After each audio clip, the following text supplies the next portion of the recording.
Hi, I'm Jennifer, and as a member of the Fuels team, I'm proud of the way Southern Nuclear champions innovation.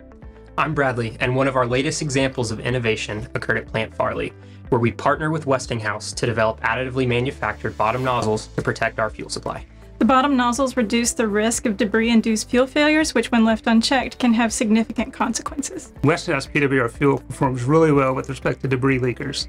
But of course we're working hard to ensure that our fuel remains free of debris. The additive manufacturing bottom nozzle is nearly 100% effective, filtering even small debris, including wires. Plus, we have used 3D printing to develop these nozzles, making the first time this technology has been harnessed for integrated nuclear fuel components at U.S. Westinghouse fuel plants. It's really all about improving plant reliability. Our job is to keep the lights on. 3D printing mitigates error in the manufacturing process, and the end effect, less damage to fuel rods from debris, means a lower likelihood of downpowering the units to replace these fuel rods. Those two things together go a long way in ensuring our safe and reliable operations, which is what matters most.